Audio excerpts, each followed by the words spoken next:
Hi friends, once again welcome back to Jaime journey. കൽക്കി 2898 AD ഇന്നാണ് release. ഏതാനും മണിക്കൂറുകൾ മാത്രമേ ഉള്ളൂ, 3-4 മണിക്കൂറിന് ശേഷം റിലീസാവും. അപ്പോൾ നമ്മളിതിന്റെ റിവ്യൂ ആയിട്ട് വരുന്നതായിരിക്കും. Stay tune. പിന്നെ കൽക്കി കാണുന്നതിന് മുമ്പേ നമ്മൾ അറിഞ്ഞിരിക്കേണ്ട കുറേ കാര്യങ്ങളുണ്ട്. അതിനെക്കുറിച്ചൊക്കെ പല ആളുകളും പല വീഡിയോയും ചെയ്തിട്ടുണ്ട്. അതൊക്കെ നിങ്ങൾ കുറേ ആയിട്ട്, കാരണം ഇന്ത്യയിൽ തന്നെ ഇത്രയും കാത്തിരിക്കുന്ന ഒരു സിനിമ വേറെ ഉണ്ടായിട്ടുണ്ടോ എന്ന് ചോദിച്ചാൽ ഡൗട്ടാണ്. IMDb-യിലൊക്കെ നമ്പർ 1 കിടക്കാണ് ഇപ്പോഴും കൽക്കി 2898 AD എന്ന് പറഞ്ഞ സിനിമ. പക്ഷെ മലയാളികൾ വളരെ ആകാംക്ഷയോടെ ഉറ്റുനോക്കുന്ന ഒരു കാര്യം എന്ന് പറയുന്നത്, ഈ സിനിമയിൽ ദുൽഖർ സൽമാൻ DQ ഒരു ക്യാമിയോ ചെയ്യുന്നുണ്ടോ, അല്ലെങ്കിൽ പ്രധാന റോളിൽ വരുന്നുണ്ടോ എന്നുള്ളതാണ്. അശ്വന്ത് ആത്മ എന്ന് പറയുന്ന നമ്മുടെ അമിതാഭ് ബച്ചൻ, അദ്ദേഹത്തിന്റെ ചെറുപ്പം കാണിച്ചത് ദുൽഖറിനെയാണെന്ന് പറഞ്ഞ രീതിയിലൊക്കെ ട്രെയിലറിൽ കാണിച്ചു എന്നൊക്കെ പറഞ്ഞിട്ട് വലിയ രീതിയിൽ ചർച്ചകൾ നടക്കുന്നുണ്ട്. പക്ഷെ അതിനൊന്നും കൺഫർമേഷൻ ഒന്നും വന്നിട്ടില്ല. അങ്ങനെ ഇരിക്കുമ്പോഴാണ് നമ്മുടെ നാഗശ്വിൻ എന്ന് പറയുന്ന ഇതിന്റെ ഡയറക്ടർ, അദ്ദേഹം ഒരു ലൈവിൽ വരികയും അതിൽ വേഫർ ഫിലിംസിന് നന്ദി പറയുന്നതിന്റെ കൂടെ തന്നെ DQ ഇതിലൊരു ക്യാരക്ടർ ചെയ്തിട്ടുണ്ട് എന്നുള്ള രീതിയിൽ സംസാരിക്കുകയും ചെയ്തത്. സോ അതടക്കം ഇതിൽ അറിഞ്ഞിരിക്കേണ്ട ചില കാര്യങ്ങളെ കുറിച്ച്, അല്ലെങ്കിൽ ഇതുവരെ ഉണ്ടായിരുന്ന ചില കാര്യങ്ങളെ കുറിച്ച് ഒരു 3 മിനിറ്റ് 13 സെക്കൻഡ് മാത്രം ദൈർഘ്യമുള്ള ഒരു വീഡിയോ PK ട്രോൾഡ് ആയിട്ട് വന്നിട്ടുണ്ട്. നമുക്ക് അതൊന്ന് കണ്ടു നോക്കാം. ഏകദേശ കാര്യങ്ങൾക്ക് ഒരു തെറ്റ് വരും. റെഡി. മനുഷ്യർ സാധാരണ മൃഗങ്ങളെയാണ് കൂട്ടിലാക്കുന്നത്. ഇവിടെ മൃഗങ്ങൾ മനുഷ്യരെ കൂട്ടിലാക്കുന്നു. ഇവിടെ സ്വർഗവും നരകവുമില്ല, നല്ലതും ചീത്തയുമില്ല, വിശ്വാസങ്ങളുമില്ല. ഇവൻ രക്ഷിക്കൂ.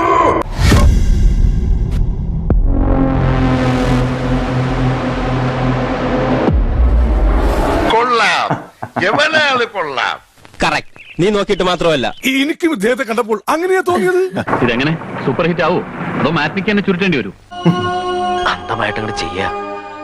ഇതില് ജയിച്ചാ ജയിച്ചു, തോറ്റാ വലിയൊരു പരീക്ഷണം തന്നെയാണല്ലോ സത്യം പറഞ്ഞ. തോക്കില്ല, ധൈര്യമായിട്ട് ചെയ്തോളൂ. ഞാൻ ഈ സിനിമ ഡിസൈൻ ചെയ്തിരിക്കുന്നതും ഈ സിനിമ കൺസീവ് ചെയ്തിരിക്കുന്നതും ഒരു എന്റർടൈനർ ആയിട്ടാണ്. പരിഭ്രമിക്കാനൊന്നുമില്ലല്ലോ, നമുക്ക് തിയേറ്ററിൽ പോയി എല്ലാത്തരം പ്രേക്ഷകർക്കും കണ്ട് ആസ്വദിക്കാവുന്ന ഒരു എന്റർടൈനർ ആയിട്ടാണ്.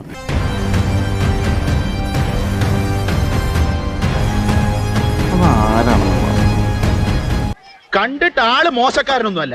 ഒരു സ്റ്റാർ വാർസ് ഇൻസ്പയർഡ് ആയിട്ടുള്ള ഒരു ഇന്ത്യൻ രീതിയിൽ അവർ ചെയ്തേക്കുന്ന ഒരു സൈഫൈ പടം, but very nice making. And ആ ട്രെയിലറിൽ ആ ഒരു ക്വാളിറ്റി നമുക്ക് ഫീൽ ചെയ്യുന്നുണ്ട്. അതേ ക്വാളിറ്റി പടത്തിലുണ്ടായാൽ ഇറ്റ് വിൽ ബി ഗ്രേറ്റ്. ഞാനത് അങ്ങോട്ട് പറയണമെന്ന് വിചാരിച്ചതാ. അതിനു മുമ്പേ ഞാൻ അങ്ങോട്ട് പറഞ്ഞു. വേറെ ലെവലാണ് വെച്ചിരിക്കുന്ന ഒരു 1.5 ഐറ്റം.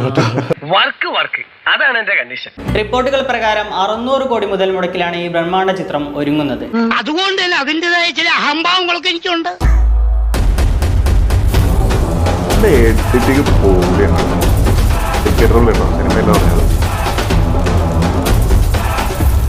അതുകൊണ്ട് തന്നെ അതിൻ്റെതായ ചില അഹംഭാവങ്ങളൊക്കെ എനിക്കുണ്ട്. ചുമ്മാ I have high hopes for this movie. നല്ല രസമുണ്ട് കാണാനായിട്ട്. അതെ, എന്റെ മനസ്സ് പറയുന്നു വെറുതെ ആവില്ല, ഇതിലെന്തോ ഉണ്ട്. എല്ലാവരും തോന്നുന്നുണ്ടോ?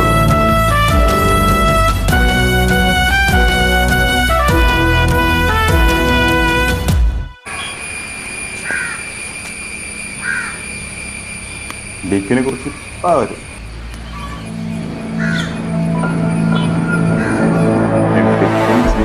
Jay and Dulquer are graciously part of Kalki. ഇപ്പൊ എന്താ പറഞ്ഞ? Jay and Dulquer are graciously part of Kalki. Part of Kalki. Thanks to Vijay, thanks to Dulquer, like really thanks a lot. You made our film bigger. Oh my God! Okay, it's happening. Everybody stay calm. What's the procedure, everyone? What's the procedure? Stay calm. Yeah. So many people, yeah, definitely. భయమర్కా భయపడకు, మరో ప్రపంచం వస్తుంది.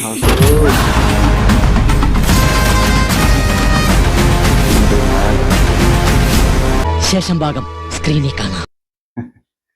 ശരിക്കും ഇതിന് പ്രധാനമായിട്ടും പറയാനുള്ള ഒരു കാര്യം എന്ന് പറഞ്ഞത്, ഇപ്പോ പൃഥ്വിരാജിന്റെ ക്യാരക്ടർ ഇതിൽ എഡിറ്റ് ചെയ്തപ്പോ അതിൽ പറഞ്ഞൊരു കാര്യമുണ്ടല്ലോ, വെറുതെ ആവില്ല, ഇതിൽ എന്തോ ഉണ്ട് എന്ന് പറഞ്ഞ ആ ഒരു ഫീൽ, എക്സാക്ട്ലി സെയിം ഫീൽ അത് കണ്ടിട്ടുള്ള എല്ലാ പ്രേക്ഷകരും, എല്ലാ വ്യൂവറിനും അത് തോന്നിപ്പിക്കാൻ ഇതിന്റെ ട്രെയിലറിനും മറ്റുള്ള ഇതിന്റെ ഗ്ലിംസിനും മറ്റെല്ലാ കാര്യങ്ങൾക്കും സാധിച്ചിട്ടുണ്ട് എന്നുള്ളതാണ്. എനിക്കൊന്ന് ആദ്യം വന്നിട്ടുള്ള പ്രഭാസ് ഇങ്ങനെ താഴെ ഇറങ്ങിയിട്ട് ഇങ്ങനെ താഴെ ഇങ്ങനെ ഇടിച്ചു നിൽക്കുന്ന ഈ അയൺമാൻ നിൽക്കുന്ന പോലത്തെ ഒരു സ്യൂട്ടൊക്കെ ഇട്ടൊരു പരിപാടി ഉണ്ടായിരുന്നു. അതിനെ മാത്രമാണ് അതിൽ ട്രോൾ ചെയ്തിട്ടുള്ളത്. പക്ഷെ അതും ഈ വീഡിയോയിൽ വന്നപ്പോൾ ആൾക്കാർക്ക് കിളി പറയും, അയ്യോ ഇതിനെയാണോ ഞങ്ങൾ ട്രോൾ ചെയ്തെന്നുള്ളൊരു തോന്നലുണ്ടാക്കാൻ ആ ഒരു ടീസറിനും ഫിലിംസിനും ഒക്കെ സാധിച്ചിട്ടുണ്ട്. അതിനുശേഷം ഇപ്പൊ ട്രെയിലർ വന്നപ്പോഴും റിലീസിംഗ് ട്രെയിലർ വന്നപ്പോഴൊക്കെ അത് വേറെ ലെവലായിട്ടാണ് ഇത് ചെയ്തിട്ടുള്ളത്. ഈ പറഞ്ഞ പോലെ ഇതിലെന്തോ ഉണ്ട് എന്നുള്ളൊരു തോന്നലുണ്ട്. അതായത് ക്വാളിറ്റി വൈസ് ഭയങ്കര ഗംഭീരമായിട്ടാണ് ചെയ്തിട്ടുള്ളത്. ഇപ്പോൾ ഷസാമൊക്കെ പറയുന്ന പോലെ നമ്മുടെ സ്റ്റാർ വാർസും ട്രാൻസ്ഫോമേഴ്സും ഒക്കെ ഇതിൽ എന്താ പറയുക ഇൻസ്പയർഡ് ആയിട്ടുണ്ട്. അതൊരു കണ്ടിട്ടുള്ള പല സംഭവങ്ങൾ നമ്മൾ ഇതിൽ കാണാം. പക്ഷെ ഒരു ഇന്ത്യൻ വേർഷൻ എന്നുള്ള രീതിയിൽ ഗംഭീരമായിട്ടുള്ള അതിനോട് കെട്ടപിടിക്കുന്ന രീതിയിൽ തന്നെ ചെയ്തു വെച്ചിട്ടുണ്ട് എന്നുള്ളതാണ്. അപ്പൊ അതുകൊണ്ട് തന്നെ നമുക്ക് പ്രതീക്ഷകളും കുറച്ച് കൂടുതലാണ്. പക്ഷേ പ്രതീക്ഷയുടെ ഭാരം അമിതമായാൽ എന്താണ് സംഭവിക്കാറുള്ളത് സിനിമകൾക്ക് എന്നുള്ളതിന്റെ ഒരു പേടി ഉള്ളിൽ അപ്പോഴും ഉണ്ട്. എന്നാലും അതിനൊക്കെ മറികടന്ന് അതിന്റെ അപ്പുറത്തേക്ക് കാലെടുത്ത് വെക്കുന്ന ഒരു സിനിമയാവും കൽക്കിയാവും ഞാൻ ആത്മാർത്ഥമായിട്ട് വിശ്വസിക്കുന്നു. പിന്നെ ഈ പറഞ്ഞ പോലെ ഇതിൽ DQനെ കുറിച്ചും വിജയനെ കുറിച്ചൊക്കെ പറഞ്ഞത് DQ വേഫർ ഫിലിംസ് ആണ് ഇവിടെ അത് ഡിസ്ട്രിബ്യൂട്ട് ചെയ്യുന്നത്. അതുകൊണ്ടായിരിക്കാം ഒരു പക്ഷേ പറഞ്ഞത്.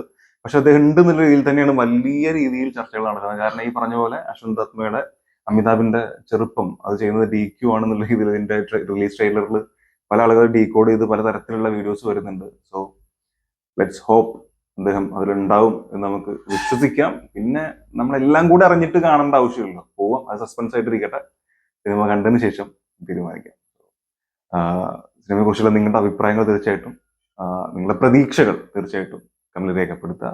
റിവ്യൂ ആയിട്ട് നമ്മൾ വരുന്നതായിരിക്കും. Stay tune and thank you so much for watching. Subscribe ചെയ്തിട്ടില്ലാത്തവർ സബ്സ്ക്രൈബ് ചെയ്ത് സപ്പോർട്ട് ചെയ്യുക, ലൈക്ക് ചെയ്യുക.